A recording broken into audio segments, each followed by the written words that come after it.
সবাইকে ওয়েলকাম আমার নতুন পেজে। গলাটা শুনে সবাই বুঝতে পারছো বোধহয় শরীরটা বেশ একটা ভালো নয়।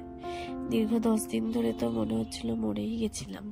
যাই হোক, 5টা ডক্টর চেঞ্জ করার পর আসল রোগটা ধরা পড়লো। 19শে ফেব্রুয়ারি হাজবেন্ডের ছিল জন্মদিন। শরীরের পরিস্থিতি এতটাই খারাপ যে একটা কেক রান্না করে খাওয়াতে পারলাম নি। যাই হোক, একে বলে পোড়া কপাল। তো আজ 20 তারিখ, 19 তারিখ পারিনি তো কি, 20 তারিখ 21 তারিখ শরীরটা তো ভালো, তাই চেষ্টা করে ফেললাম চকলেট কেক। ঘরে যা ছিল তাই দিয়েই মোটামুটি চেষ্টা করেছি। তো চলো বলে ফেলি তোমাদের কি কি দিয়ে করলাম চকলেট কেকটা। 2 কাপ ময়দা নিয়ে নিয়েছিলাম একদম প্রথমেই, আর হচ্ছে 1 কাপের থেকে একটু কম কোকো পাউডার, আর 2 কাপ ময়দা যেহেতু নিয়েছিলাম 2 কাপ চিনি মিক্সারে গুঁড়ো করে নিয়েছিলাম। ও বলে রাখি, কেক যদি সফট করতে চাও তো বাটার মিল্ক প্রয়োজন। বাটার মিল্ক কি করে বাড়িতে তৈরি করে ফেলবে, কোনো প্রবলেম নেই। 1 কাপ দুধ নেবে, তার মধ্যে 1 চামচ ভিনিগার দিয়ে 10 মিনিট রেখে দেবে, ব্যাস তৈরি হয়ে যাবে বাটার মিল্ক। তো আবার ফিরে আসি রেসিপিতে। 2 কাপ ময়দা, 1 কাপের থেকে একটু কম কোকো পাউডার, আর 2 কাপ চিনি গুঁড়ো করে নিয়েছি। 1 চামচ বেকিং পাউডার আর 2 চামচ বেকিং সোডা, এগুলো একসাথে ভালোভাবে নাড়িয়ে নিতে হবে। ও অবশ্যই কিন্তু ভুলো না অল্প একটু নুন দিতে। হ্যাঁ, আমি যখনই কেক করি একটু হলেও নুন নিই, তাতে কি হয় বলো তো, চিনির স্বাদটা এনহ্যান্স হয়। তো এমন ভাবে সবকটা ইনগ্রেডিয়েন্টস মিশিয়ে নিতে হবে যাতে কোনো লাম্প না থাকে। হাতে ব্যথা হলেও কষ্ট করে ভালোবাসার মানুষের জন্য বানাতে গেলে একটু তো কষ্ট সহ্য করতে হবে বাবু।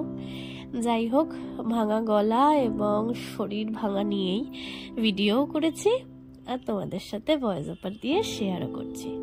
সবকটা ইনগ্রেডিয়েন্টস ভালোভাবে মিলিয়ে নিয়ে যে বাটার মিল্কটা আগে থেকে রেডি করে রেখেছিলাম, দেখো দইয়ের মতো অনেকটা হয়ে গেছে ভিনিগার দেওয়ার জন্য, ওটা একেবারে মিলিয়ে নিতে হবে।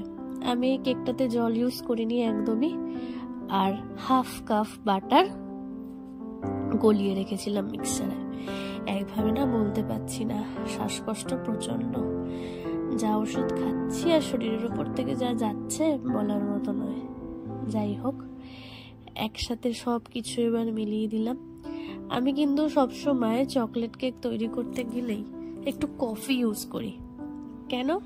কফিটা ইউজ করলে কালারটা কিন্তু একদম বাজারে যেরকম দোকান থেকে আমরা চকলেট কেক বা মিও অ্যামাউন্ট থেকে কিনি সেরকম হয়। সেই জন্য আমি কফিটা অল্প একটু সামান্য ইউজ করি কালারের জন্য।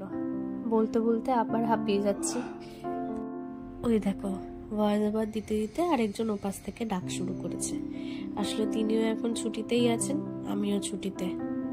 যাই হোক, লুকিয়ে লুকিয়ে সে যখন ঘুমিয়েছিল তখনই এই কেকটা রেডি করেছিলাম, না হলে তো মোটে করতে দিত না আমাকে। তো দেখতেই পাচ্ছ কিভাবে সবকিছু মিলিয়ে নিয়েছি। হ্যাঁ, এটা কিন্তু বেশ অনেকক্ষণ ধরে মিলিয়ে নিতে হবে। আমার প্রায় 10 থেকে 12 মিনিট ধরে লেগেছিল এটা মিলোতে। যদিও বা হ্যান্ড ব্লেন্ডার যাদের আছে তারা এটা হ্যান্ড ব্লেন্ডার দিয়ে করতে পারো, কিন্তু আমার হ্যান্ড ব্লেন্ডার ইউজ করতে একদম ইচ্ছা করে না, জানি না কেন। আমার হাত দিয়ে ব্লেন্ড করতেই ভালো লাগে, হ্যান্ড ব্লেন্ডারে আমার ঠিক ভালো লাগে না। তোমরা যারা কমফোর্টেবল হ্যান্ড ব্লেন্ডারে, তারা হ্যান্ড ব্লেন্ডার দিয়ে অনায়াসে এটা ব্লেন্ড করে নিতে পারো।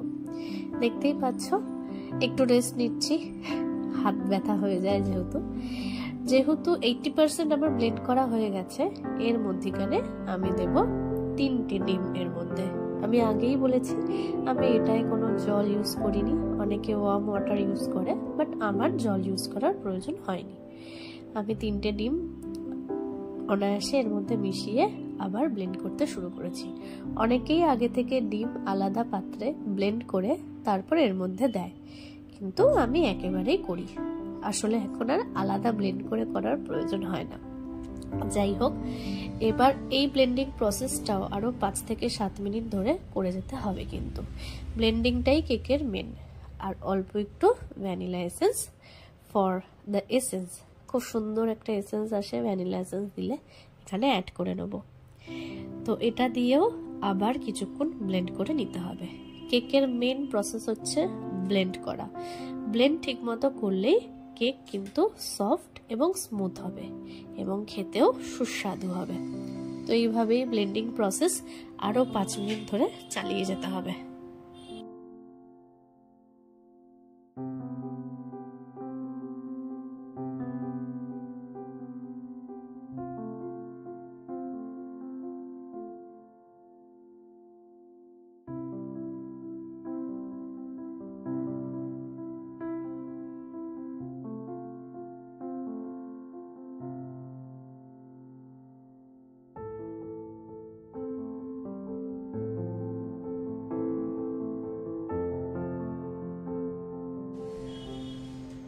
যাক, ব্লেন্ড করতে করতে যদি কারোর মনে হয় একটু কনসিস্টেন্সিটা চেক করে নেবে, অবশ্যই চেক করে নিতে পারো, বা কারোর মনে হয় সুইটনেসটা একটু চেক করে নিতে পারো, তাহলেও করতে পারো। আমি যেমন এইমাত্র একটু আঙুলে করে নিয়ে চেক করে নিলাম। এরপর কিছুক্ষণ এটা ব্লেন্ড হয়ে গেলে, কোনো লাম্প না থাকলে, স্মুথ একদম থাকলে কিছুক্ষণ রেখে দিতে হবে। কিছুক্ষণ রাখার পর আরেকবার ব্লেন্ড করে আমাদের যে কেকের টিন বা মোল্ডটা ওটা রেডি করে নিতে হবে। যাই হোক, একটু ব্যস্ততার জন্য মোল্ডটাতে কি করে পেপার রেখে সেটাতে বাটার দিয়ে গ্রিস করেছি সেটা দেখাতে ভুলে গেছি।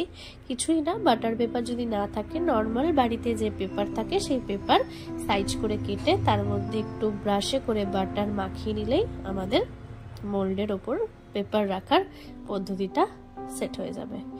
এরপর মোল্ডের মধ্যে ব্যাটারটা ঢেলে ভালোভাবে একটু ট্যাপ ট্যাপ করে নিতে হবে যাতে কোনো জায়গায় ফাঁকা না থাকে। মাইক্রো ওভেনে কনভেকশন মোডে 180 ডিগ্রি সেলসিয়াসে 35 মিনিটস বেক করতে হবে। আমি ফার্স্টে 25 মিনিটস দিয়েছিলাম, পরে আবার 8 to 10 মিনিটস দিয়েছিলাম। তোমরাও আগে 25 মিনিটস করে একটা টুথপিক দিয়ে চেক করে আরো 5 থেকে 7 মিনিট দেখে নিতে পারো। এই হলো ফাইনাল লুক কেকটার। কেকটি দেখতেও যতটা সুন্দর হয়েছে, স্বাদও ততটাই সুন্দর হয়েছে আর ততটাই স্মুথ হয়েছে। তোমাদের সামনেই কেটে দেখাচ্ছি কেকটা কতটা স্মুথ হয়েছে। ইভেন এই কেকটা আমি 3 দিন ধরে ফ্রিজে রেখে আমরা খেয়েছি।